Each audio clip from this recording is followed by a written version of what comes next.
BJP ರಾಷ್ಟ್ರೀಯ ಅಧ್ಯಕ್ಷ JP Nadda ಅವರ ಆಶಯದಂತೆ ಪ್ರತಿ ಬೂತ್ ಅಧ್ಯಕ್ಷರ ಮನೆಗಳಿಗೆ ನಾಮಫಲಕ ಅಳವಡಿಕೆ ಕಾರ್ಯಕ್ರಮಕ್ಕೆ ಬೆಳ್ತಂಗಡಿಯ ಶಾಸಕರಾದ ಹರೀಶ್ ಪೂಂಜಾ ಅವರು ಚಾಲನೆಯನ್ನ ನೀಡಿದರು. ಇನ್ನು ನಾಮಫಲಕ ಅಳವಡಿಕೆಗೆ ಚಾಲನೆ ನೀಡುವ ಮುನ್ನ ನಾರಾವಿ ಶ್ರೀ ಸೂರ್ಯನಾರಾಯಣ ದೇವರ ಆಶೀರ್ವಾದವನ್ನು ಪಡೆದು ಬೆಳ್ತಂಗಡಿ ತಾಲೂಕಿನ 1ನೇ ಬೂತ್ ನಾರಾವಿ ದಯಾನಂದ ಕೋಟ್ಯನವರ ಮನೆಗೆ ನಾಮಫಲಕ ಅಳವಡಿಸಿ ಕಾರ್ಯಕ್ರಮಕ್ಕೆ ಚಾಲನೆಯನ್ನ ನೀಡಲಾಯಿತು. ರಾಷ್ಟ್ರದ ಅಧ್ಯಕ್ಷರ ಜೆಪಿ ನಡ್ಡಾನ ಒಂಜಿ ಕನಸಿನ ಯೋಜನೆ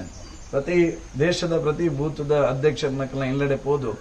ಆ ಮೂಲಕ ಪಕ್ಷನ ಸಂಘಟನೆ ಮಲ್ಪನ ಒಂಜಿ ಕಾರ್ಯನ ಮಲ್ಪಡು ಬಂತ ಪಾರ್ಟಿದ ರಾಷ್ಟ್ರೀಯ ಚಿಂತನೆ ಆ ರಾಷ್ಟ್ರೀಯ ಚಿಂತನೆ ನಮ್ಮ ಮಂಡಲ ಅಧ್ಯಕ್ಷರನ್ನ ಒಂಜಿ ನೇತೃತ್ವಡ್ ಇನಿ ಬೆಳ್ತಂಗಡಿ ತಾಲೂಕದ ಶುರುತ ಬೂತುಡು ದಯಾನಂದ ಕೋಟೆ ಅಂದ್ರೇನ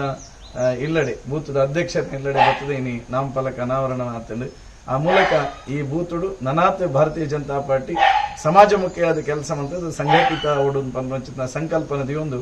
ಸೂರ್ಯನಾರಾಯಣ ದೇವರ ಆಶೀರ್ವಾದ ತಂದು ಶುರುಕು ದಯಾನಂದ ಕೋಟೆ ಅಂದ್ರೆ ಇಲ್ಲಲ್ಲಿ ಈ ನಾಮಫಲಕ ಅನಾವರಣ ಈ ಕಾರ್ಯ ಯಶಸ್ವಿ ಈ ಬೂತು ಭಾರತೀಯ ಜನತಾ ಪಾರ್ಟಿ ಬೂತ್ ಅದು ಸಶಕ್ತವಾಯಿನ ಬೂತ ಓಡುದು ಪಂಚಿನ ಅಪೇಕ್ಷೆ ಈ ಒಂದು ಕಾರ್ಯ ಆತಂದ್ರೆ ಖಂಡಿತವಾದ ದುಮ್ಮದ ದಿನ ನನಾತ್ ಪಾರ್ಟಿ ಈ ಬೂತುಡು ಸಶಕ್ತ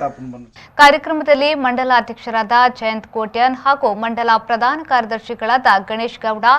ಹಾಗೂ ಸ್ಥಳೀಯ ಬಿಜೆಪಿ ಪದಾಧಿಕಾರಿಗಳು ಜೊತೆಗಿದ್ದರು.